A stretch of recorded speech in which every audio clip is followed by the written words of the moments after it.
আপনাদের সকলকে ট্রেডিং বার্তায় স্বাগত জানাচ্ছি। প্রত্যেক দিনের মতো আজকেও বেশ কিছু সুইং স্টক নিয়ে আপনাদের সঙ্গে আলোচনা করব। তো চলুন শুরু করি।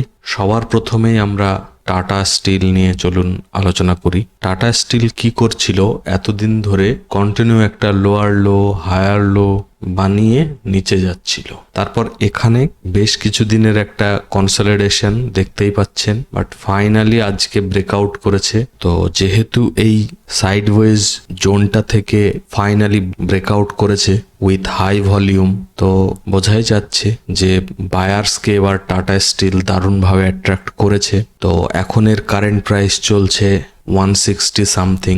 খুব ভালো একটা ক্যান্ডেল বানিয়েছে এবং ভলিউমটাও হাই। আর আমরা স্টপ লস রাখবো এই রেড লেভেলটার নিচে, মোটামুটি ধরে রাখুন 147 এর নিচে। যদি ডে ক্যান্ডেল ক্লোজ করে তাহলে আমরা এক্সিট করব।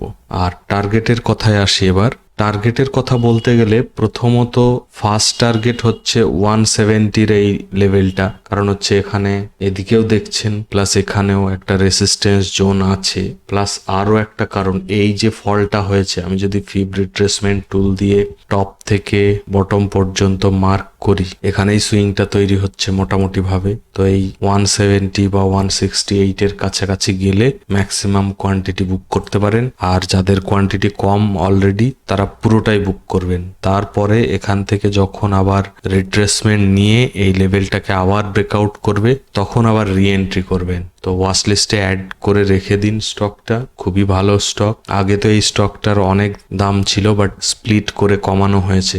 আর ফাইনাল টার্গেটের জন্য এই দেখতেই পাচ্ছেন 185 এর লেভেলটা। কালকে যদি দেখেন মোটামুটি এই গ্রিন লেভেলটার উপরে 157 এর উপরে যদি 1 আওয়ার ক্যান্ডেল ক্লোজ করে থাকে তাহলে এন্ট্রি করতে পারেন। এবার কথা হচ্ছে, অনেকে ভাবতে পারেন যে লেভেল তো আছে 160-তে, তাহলে আমি 157 এর কথা বলছি কেন। মানে মোটামুটি ধরে রাখুন এই গ্রিন লেভেল থেকে 160-3 মধ্যেই এন্ট্রি করতে হবে। তো বেশি চলে গেলে তো টার্গেটের কাছাকাছি পৌঁছে গেল। সাপোজ ধরুন গ্যাপ আপ খুলে গেল, মানে অনেকটা হাই এইরকম লেভেলে, তো তাহলে তো আর এন্ট্রি করে লাভ নেই, তাহলে আবার রিট্রেসমেন্টের জন্য ওয়েট করতে হবে। চলুন নেক্সট স্টকে ফিরে যাই। আমাদের নেক্সট স্টক হচ্ছে কাজারিয়া। কাজারিয়ার এখন কারেন্ট প্রাইস চলছে 1548 সামথিং। এটা দেখতেই পাচ্ছেন খুব সুন্দর ব্রেকআউট করেছে, রেসিস্টেন্স জোনের উপরে ক্লোজিং দিয়েছে, দেখতেই পাচ্ছেন থার্ড টাইমে গিয়ে ব্রেকআউট করেছে। তো এক্সপেক্ট করছি ভালো মুভমেন্ট আসবে। এটার টার্গেট মোটামুটি ওই 2000 লেভেলের কাছাকাছি রাখতে পারেন, মানে তার আগেই বুক করে নেবেন। 1980-90 এর কাছাকাছি গেলে বুক করে নেবেন। আর স্টপ লস হচ্ছে এই রেড মার্কটার নিচে, মোটামুটি ধরে রাখুন 1410 এর নিচে যদি ক্যান্ডেল ক্লোজ করে ডে ক্যান্ডেল, তাহলে এক্সিট করতে হবে। আর যদি মনে হয় অনেক বড় স্টপ লস হচ্ছে, তাহলে এখান থেকে এই সুইং এর নিচে থেকে উপর পর্যন্ত ফিব রিট্রেসমেন্ট টুল মার্ক করে নেবেন, তার নিচে স্টপ লস রাখতে পারবেন। বাট সেই ক্ষেত্রে কিন্তু স্টপ লস হিটের চান্স অনেক বেড়ে যাবে। তো সেটা আপনারা একবার নিজেরা অ্যানালিসিস করে দেখে সেই মতো ডিসিশন নেবেন। চলুন নেক্সট স্টকে ফিরে যাই। আমাদের নেক্সট স্টক হচ্ছে টিভিএস মোটরস। এটাও খুব ভালো একটা স্টক, ভালো একটা আপ মুভের পরে একটা কনসলিডেশন জোন বানিয়েছিল, ফাইনালি আজকে ব্রেকআউট করেছে। যদিও বা এখানে একটা ছোট প্রিভিয়াস ডের স্পাইক থেকে গেছে, তবুও আমি এই স্টকটাকে সিলেক্ট করেছি। কারণ হচ্ছে এখন দেখবেন অটো সেক্টরের প্রত্যেকটা স্টকই পুরো একদম ভাগতে থাকছে। কিছু কিছু তো আপনাদের সঙ্গে শেয়ার করেছি, আর কিছু তো এন্ট্রি করা যাচ্ছে না, কারণ স্টপ লস দেওয়ার জায়গাই নেই। তো আমি ওই কন্টিনিউ ভাগতে থাকলে ওই সমস্ত স্টকগুলোকে অ্যাভয়েড করি, কারণ অলরেডি একটা ভালো মুভ দিচ্ছে। এবার কখন যে রিট্রেসমেন্ট নিতে শুরু করবে বলা মুশকিল। তো যতক্ষণ না স্টপ লস দেওয়ার জায়গা পায় বা স্টপ লস যদি ছোট না হয় বড় হয়ে যায়, তাহলে আমি অ্যাভয়েড করে দিই। আমার নজরে অটো সেক্টরের মধ্যে আজকে এটাই ভালো লাগলো। তবে আপনারা যদি অটো সেক্টরের অন্য কোনো স্টকে অলরেডি এন্ট্রি করে থাকেন সুইং ট্রেডিং পারপাসে, তাহলে এটা অ্যাভয়েড করতে পারেন। যদি লং টার্মের জন্য কেনা থাকে সেটা আলাদা ব্যাপার, সেটা থাকুক, সেটা থাকলেও আপনি এন্ট্রি করতে পারেন। বাট সুইং ট্রেডে যদি অলরেডি আপনি পজিশনে থাকেন কোনো অটো সেক্টরের স্টকে, তাহলে বলবো যে একটাতেই থাকুন, মাল্টিপল করার দরকার নেই। তবে যদি ক্যাপিটাল অনেক বড় হয় তাহলে করতে পারেন। আর অটো সেক্টরের এত ভালো মুভমেন্ট আসার আরো কারণ হচ্ছে এখন যেহেতু দুর্গাপুজোর টাইম চলে এসছে, এরপরে কালী পুজো আছে, নানান ফেস্টিভ্যাল আছে। তো আমরা কি করি সবাই এই পুজোর টাইমে আমরা যার যা অনেক দিনের কেনার এক্সপেক্টেড থাকে সেগুলো ফুলফিল করি। তো এখন দেখবেন আপনি অটো সেক্টর বলুন, ফ্যাশন ইন্ডাস্ট্রি, তো আরো অনেকগুলো আছে দেখবেন, যেগুলো আপনারা একটু চিন্তা ভাবনা করলেই বুঝতে পারবেন যে কোনগুলো আমরা বেশি কেনাকাটা করি এই ফেস্টিভ্যাল সিজনে। তো সেই সমস্ত স্টকগুলো একটু দেখতে পারেন। যাই হোক, তো এটা আমার আজকে ভালো লেগেছে। খুব সুন্দর একটা ক্যান্ডেল বানিয়েছে এবং ব্রেকআউটও করেছে। স্পাইকটাকে অ্যাভয়েডই করে দিন, অসুবিধা নেই। কালকে যদি আমরা এই আজকের হাইয়ের উপরে যদি 1 আওয়ার ক্যান্ডেল ক্লোজ করে তাহলে এন্ট্রি করতে পারি। গ্রিন জোনের উপরে থাকলেও করা যেতে পারে, তবে বেস্ট হবে যদি আজকের হাইয়ের উপরে 1 আওয়ার ক্যান্ডেল ক্লোজ করে তাহলে এন্ট্রি করা। আর রিস্ক একটু কম যারা নেবেন তারা 1 ডে ক্যান্ডেলের জন্য ওয়েট করুন এর উপরে, তবে সেই ক্ষেত্রে স্টপ লস আরো বেশি হয়ে যেতে পারে। ঠিক আছে, এখন এর কারেন্ট প্রাইস চলছে ধরুন 2868 মতো, আর এর হাইটা আছে 2885 মতো। তো এর উপরে ক্যান্ডেল ক্লোজিং এর জন্য ওয়েট করতে পারেন। আর যারা একটু রিস্ক নিতে পারবেন তারা এই গ্রিন লেভেলটার উপরে থাকলেই এন্ট্রি করতে পারেন, চাপের কিছু নেই। কারণ খুব বেশি স্টপ লস কিন্তু বড় নয়, কারণ আমরা স্টপ লস রাখছি মোটামুটি রেঞ্জ বাউন্ড জোনটার নিচে, মানে ধরুন 2715 নিচে যদি ডে ক্যান্ডেল ক্লোজ করে তাহলে আমরা স্টপ লস অ্যাকসেপ্ট করে নেব। তবে এর 3000 লেভেলের কাছে কিছু কোয়ান্টিটি বুক করতে পারেন, মেবি 50-50 বা 20%ও বুক করে নিতে পারেন যাদের কোয়ান্টিটি বেশি আছে। তো এটা ডিপেন্ড করবে ম্যান টু ম্যান। তো আপনারা নিজেরা অ্যানালিসিস করে দেখবেন, যদি সুইটেবল মনে হয় অবশ্যই এন্ট্রি করতে পারেন। তবে আমি বলবো এটা হোক বা অটো সেক্টরের যে কোনো একটা স্টক আপনি এন্ট্রি করতে পারেন, যেটা সুইটেবল মনে হবে সেটা দেখে নেবেন। স্টপ লস একটু ছোট রাখার চেষ্টা করবেন। এমন নয় যে ইচ্ছে মতো যে কোনো জায়গায় স্টপ লস মার্ক করলেন, লজিক ওয়াইজ করবেন। আমরা যেমন এখানে রেখেছি লাস্ট সুইং এর নিচে বা কনসলিডেশন জোনের নিচে, তো এরকম। আর প্রত্যেক দিনের মতো আবারও মনে করিয়ে দিচ্ছি, আপনারা প্লিজ লাইক করবেন, আর সাবস্ক্রাইব করা না থাকলে অবশ্যই সাবস্ক্রাইব করবেন।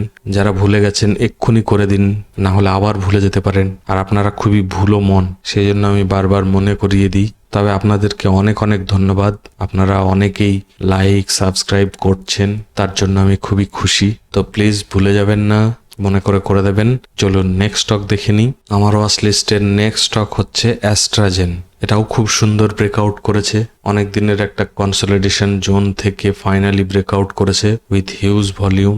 আগের ভলিউম দেখুন একদমই ড্রাই ছিল, আজকে হঠাৎ হিউজ একটা ভলিউম, বোঝাই যাচ্ছে কোনো ইনস্টিটিউশনাল বাইং হয়েছে এখানে। তবে একটা সিঙ্গেল ক্যান্ডেলে অনেকটাই হাই হয়েছে, প্লাস স্টকটাকে একটু লক্ষ্য করুন, প্রত্যেকটা বিগ গ্রিন ক্যান্ডেলের পরে কিন্তু রিট্রেসমেন্ট করেছে, দেন আবার উঠেছে। তো এবারও মেবিও হতে পারে আমরা এই নিচে থেকে উপর পর্যন্ত ফিব মার্ক করব। তবে এটাতে বলবো যে কালকে এন্ট্রি না করে এটা ওয়াচ লিস্টে অ্যাড করে রাখুন, কালকের দিনটা দেখুন কি করে। কারণ দেখুন প্রত্যেকটা গ্রিন ক্যান্ডেলের পরেই কিন্তু মোটামুটি ফল করেছে, মানে রিট্রেসমেন্ট নিয়েছে, তারপরে মুভ দিয়েছে। তবে আজকের ব্যাপারটা কিন্তু একটু আলাদা। আগের গুলো দেখুন ব্রেকআউট করার ট্রাই করেছে বাট পারেনি, বাট আজকে কিন্তু ব্রেকআউট করে দিয়েছে। ঠিক আছে, এবার কালকের ক্যান্ডেলটা দেখলে বোঝা যাবে যে এখানে বায়ার্স কি করতে চাইছে।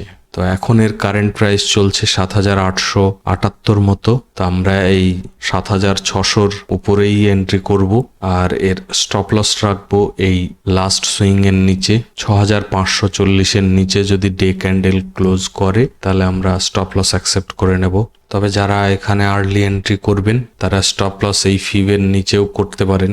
আর বারবার আমি বলি প্রত্যেকটা স্টক নিজের আগে অ্যানালিসিস করবেন, যদি আপনাদের সুইটেবল মনে হয় তবেই এন্ট্রি করবেন। কারণ আমি কিন্তু কোনো স্টক রিকমেন্ড করছি না, আমি জাস্ট আমার ওয়াচ লিস্টে রাখা স্টকগুলো নিয়ে আপনাদের সঙ্গে ডিসকাশন করছি বা আমার ভিউ শেয়ার করছি। প্লিজ আপনারা নিজেরা অ্যানালিসিস করে দেন এন্ট্রি করবেন, কারণ এখানে সব সময় যতই ব্রেকআউট করুক আর যাই হোক রিস্ক ইনভলভ থাকবেই। ঠিক আছে, তবে যদি এই গ্রিন ক্যান্ডেলের উপরে এই স্টকটি সাস্টেন করে যায় তাহলে আমরা মোটামুটি 10,000 এর লেভেল টার্গেট করতে পারি, তার কিছুটা আগেই বুক করে নেবেন। চলুন নেক্সট স্টক নিয়ে আলোচনা করি। নেক্সট স্টক হচ্ছে হিন্ডালকো। এটাও দারুণ স্টক, অনেকেরই ফেভারিট একটা স্টক এটা। দেখতেই পাচ্ছেন এটা অনেক দিনের একটা জোনের মধ্যে কনসলিডেশন করে ফাইনালি আজকে ব্রেকআউট করেছে এবং ভলিউমটাও ঠিকঠাকই এসেছে, এই ভলিউমগুলোর থেকে অনেকটাই বেশি, এবং ক্যান্ডেলটাও খুব সুন্দর বানিয়েছে আর পুরো রেসিস্টেন্স ব্রেক করে উপরে ক্লোজিংও দিয়ে দিয়েছে। তো দারুণ একটা ব্রেকআউট স্টক বলতে পারেন এটাকে। এখন এর কারেন্ট প্রাইস চলছে 717 সামথিং। তো কালকে 1 আওয়ার ক্যান্ডেল ক্লোজিং দেখে আমরা এন্ট্রি করতে পারি। তবে যেহেতু রেসিস্টেন্স জোনের একদম কাছাকাছি ক্লোজিং আছে ক্যান্ডেলটা, আমরা চেষ্টা করব আজকের ক্যান্ডেলের হাইয়ের উপরে যদি 1 আওয়ার ক্যান্ডেল ক্লোজ করে তাহলে আমরা এন্ট্রি করতে পারি। আর স্টপ লস রাখবো এই রেড মার্কটার নিচে, মোটামুটি 645-এর নিচে যদি ডে ক্যান্ডেল ক্লোজ করে তাহলে এক্সিট করে দেব। তবে টার্গেট রাখতে পারেন মোটামুটি ওই 1000-এর কাছাকাছি। তবে 1000-এর টার্গেট রাখলে কিন্তু মনে রাখবেন একটা দুটো ক্যান্ডেলে 1000 যাওয়া খুবই ডিফিকাল্ট, তো রিট্রেসমেন্ট নিতে নিতে যাবে, তো সেটা মাথায় রাখবেন। তো আজকে এই 5টাই স্টক আমি আমার ওয়াচ লিস্টে অ্যাড করেছিলাম, যেগুলো আপনাদের সঙ্গে ডিসকাশন করলাম। যাবার আগে আরো একবার আপনাদেরকে মনে করিয়ে দিচ্ছি, প্লিজ আপনারা লাইক করুন, আর সাবস্ক্রাইব করা না থাকলে অবশ্যই সাবস্ক্রাইব করে নেবেন, আর বেল আইকনও প্রেস করে দেবেন। তাহলে আমি যে ডেইলি বেসিসে ভিডিওগুলো বানাচ্ছি সেগুলোর আপনি নোটিফিকেশন পেয়ে যাবেন। আর কোনো কোয়ারি থাকলে অবশ্যই কমেন্টে জানাবেন, আমি অবশ্যই আপনাদের কমেন্টের রিপ্লাই দেব। আর ভিডিওটাকে এখানেই শেষ করব। আপনারা ভালো থাকবেন। পুরো ভিডিও দেখার জন্য অনেক অনেক ধন্যবাদ। Take care, bye by.